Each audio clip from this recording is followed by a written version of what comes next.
हिम्मत नहीं है। एक पत्रकार बोल रहा है तो चलो भाई इसको हटा दो। मैं कह रहा हूं कि बोलने वाले या सवाल करने वाले पत्रकार क्यों हटाए जाते, क्यों सुनना पड़ता कि तुम ये मत बोलो नौकरी चली जाएगी, तुम प्रधानमंत्री के बारे में मत बोलो नौकरी चली जाएगी। क्या हमारे प्रधानमंत्री इसलिए वहां शपथ लेके गए कि मेरी नौकरी चली जाए? जिस दिन चली जाएगी पता मैं क्या करूंगा, टी शर्ट पहनूंगा, लिखूंगा प्रधानमंत्री के द्वारा हटाया गया भारत का पहला पत्रकार, वही पहनूंगा जिंदगी में। पर वो खुद भी तो नहीं लेते होंगे नौकरी, वो उनके इर्द गिर्द जो लोग हैं वो स्ट्रेस में आके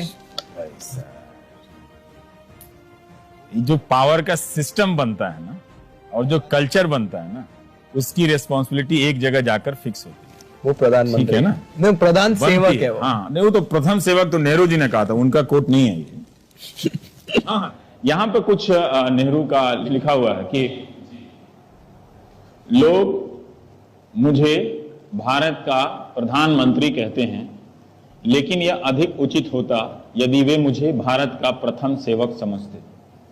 ऐसी कोई बात आजकल तो नहीं कर रहा है। I think you are the only journalist, आज के जो जर्नलिस्ट देखेंगे, प्राइम टाइम जर्नलिस्ट जो बचे हैं, उनमें आप हो जिन्होंने रूरल अफेयर्स को इंटरेस्टिंग बनाया लोगों को समझने के लिए।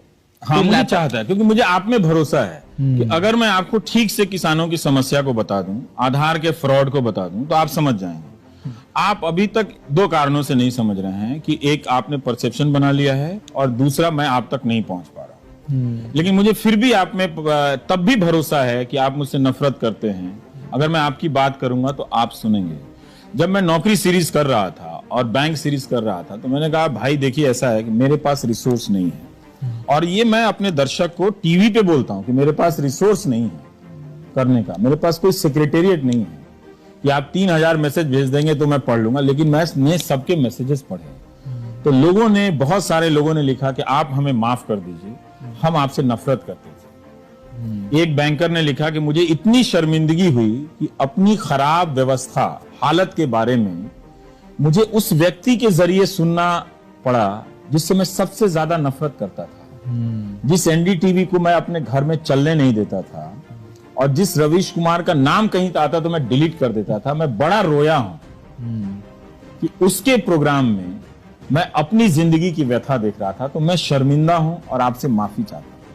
आज से मैं किसी को भी सपोर्ट करूं, अंधभक्ति नहीं करूं। मैं यही कहता हूं, मैं आपके सपोर्ट करने के चॉइस में दखल नहीं दे रहा, क्योंकि आप अब भारत की राजनीति में फंस गए, गिरना आपको गड्ढे में, तो मैं उसमें आपका कुछ नहीं कर सकता। कुआ खाई है ना, कुआ खाई, गिरना तो आपको दोनों तरफ खाई में है। आपकी नियति यही है। इन राजनीतिक दलों ने जो तंत्र बनाया है ना पीछे, वो और